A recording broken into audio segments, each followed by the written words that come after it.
When we physicists look in outer space for alien life, we don't look for little green men. We look for type 1, type 2, and type 3 civilizations. A type 1 civilization has harnessed planetary power. They control earthquakes, the weather, volcanoes. They have cities on the ocean. Anything planetary, they control. That's type 1. A type 2 civilization is stellar. They've exhausted the power of a planet, and they get their energy directly from their mother star. They just don't get a suntan on a weekend. They use solar flares. They use the power of the sun itself to energize their huge machines. Eventually, they exhaust the power of a star, and they go galactic. They harness the power of billions of stars within a galaxy. Now, for example, Buck Rogers would correspond to a type 1 civilization, a planetary civilization. Star Trek and the Federation of Planets, who have colonized a few star systems, will correspond to a type 2 system. And the Empire of Star Wars would correspond to a type 3 civilization. Now, what are we on this scale? We are type 0. We don't even rate on this scale. We get our energy from, not from stars or galaxies, we get our energy from dead plants, oil and coal. But we can calculate when we will attain type 1 status, in about 100 years. Now, every time I read the newspaper, I see evidence of this historic transition from type 0 to type 1. And I am privileged to be alive in the most important era in the history of the human race, the transition from type 0 to type 1. I read the newspaper, and I see evidence of this everywhere. What is the European Union? The European Union has been formed to oppose NAFTA, that is, the United States, Canada, and Mexico. But why? Because we're seeing the beginnings of a type 1 economy. Huge planetary trading blocks are the beginnings of a type 1 economy. And what language will this type 1 economy speak? Everywhere I go around the world, I find that the elites all speak English as a second language. In the future, the planet Earth will be like that. Everyone will speak their own native language, but on top of that, there will be a type 1 language, probably English. There's also going to be a type 1 culture and a type 1 political system as well. You can go anywhere on the planet Earth and show people pictures of two individuals that are instantly recognizable by any human, Madonna and Arnold Schwarzenegger. In other words, we're talking about Hollywood movies. We're talking about rock and roll, rap music, blue jeans. That's going to be the planetary culture of the planet Earth. And what is the internet? The internet is the beginning of a type 1 telephone system. That's all it is. And so this transition is perhaps the most important transition of all time. Some people don't want it. They fear this transition because this transition is to a planetary civilization tolerant of many cultures. These are the terrorists. In their gut, they fear this because they know they are witnessing the birth pangs of a beginning of a new planetary civilization, and the terrorists want nothing to do with it. Hello everyone, welcome back to GGN. This is part 2 for this news report today. It's Monday, February 4th, 2013, and I'm Darko. Alright, so he's talking about the terrorists, right? Didn't have to go that long, but just to give you an idea of what the heck he was actually talking about, I decided to just roll the 3-minute clip there. That's, I mean, I've mentioned that before, that clip with Kaku, and it ties in with this article that we already covered, which is Captain Kirk's predecessor, Captain Pike, Star Trek, was RAND Corporation Predictive Programming. In a rare and recently unearthed interview from '65, the actor who preceded William Shatner as the first captain of the Enterprise stated that the series was based on the RAND Corporation's projection of things to come. And of course, they killed his character out. But we'll keep hearing the word terrorist. I think it's a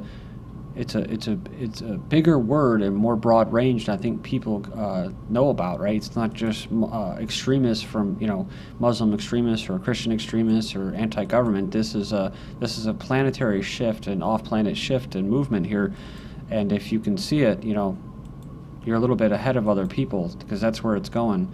There is some truth to science fiction, but there's also a lot of propaganda and stuff like that, like we're just programming. We have CTC says opposition to a New World Order is terrorist activity from February 2nd. According to a report from the Combating Terrorism Center at West Point, anti-federalists who oppose the New World Order, as well as members of several other far-right-wing activist groups, are potential terrorist threats. West Point is the U.S. military academy that trains, educates, and prepares cadets for their service in the U.S. Army. The CTC, Combating Terrorism Center, was established following the events of September 11, 2001.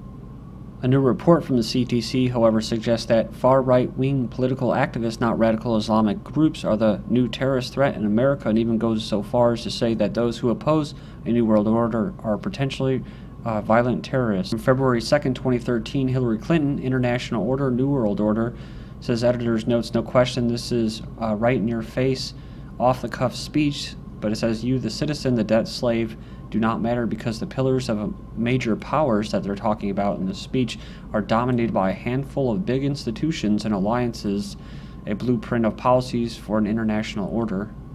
So here's the actual source. It's a real article and stuff like that, or presentation, transcript, and it goes in there and talks about we face many difficult challenges. Things have changed in the last 4 years under Obama's leadership. It's really not his leadership. It's the CFR, Rand Corporation, Rothschilds, all of these different factions, families, bloodlines, and interests.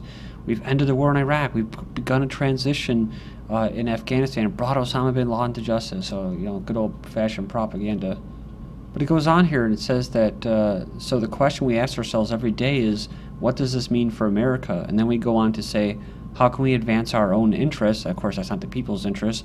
And also uphold a just, rules-based international order, a system that does provide clear rules of the road for everything from intellectual property rights to freedom of navigation to fair labor standards.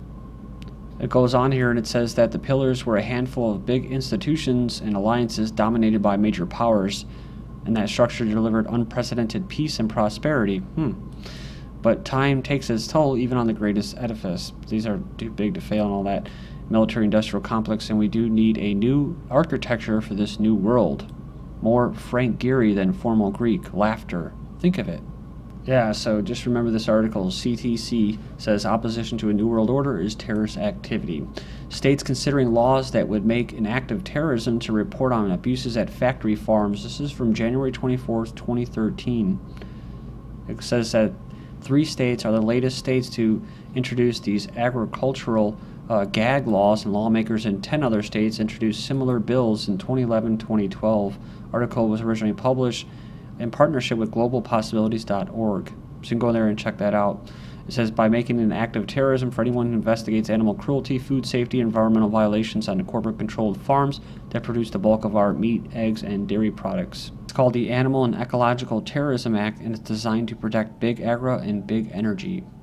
I remember this article from December 2012. Fracking industry hires psychological warfare military officers to combat peaceful opposition.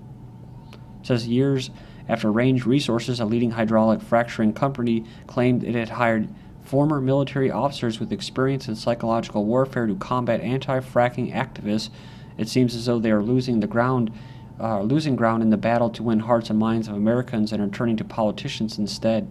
Talking about activists, it says it was kind of shocking. It says here, a small city standing up against corporations' information war. But the key here is calling the activists insurgents, or basically terrorists. So it says download the U.S. Army Marine Corps Counterinsurgency Manual because we are dealing with an insurgency, he said. And this is this individual who is consulting, or basically consulting these fracking firms. There's a lot of good lessons in there, and coming from a military background, I found that insight in that extremely remarkable.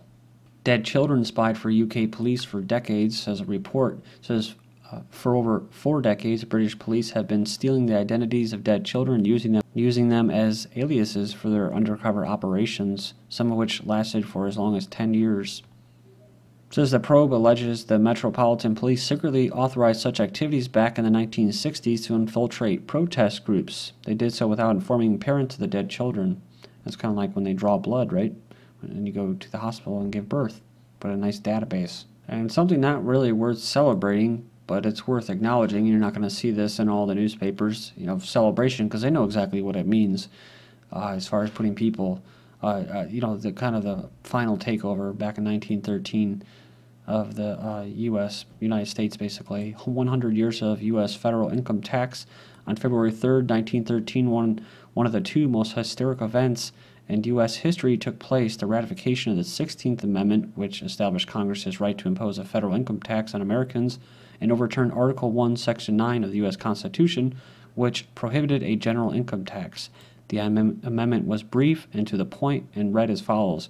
The Congress shall have powers to lay and collect taxes on incomes from whatever source derived without apportionment among the several states and without regard to any census or enumeration.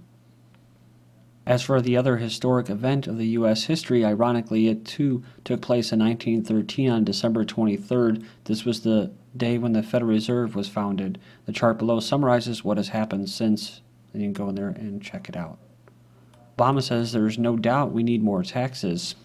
On Sunday, he insisted that the nation needs additional tax revenue, some of which the government could acquire by closing or reducing loopholes and deductions. Quote, there is no doubt we need additional revenue, coupled with smart spending reductions in order to bring down our deficit, the president said in an interview on CBS, and we can do it in a gradual way so that it doesn't have a huge impact. That's, you know, basically incremental, right? So people don't, you know, they don't catch on. They don't, you know, the boiling frog theory. Do it slowly.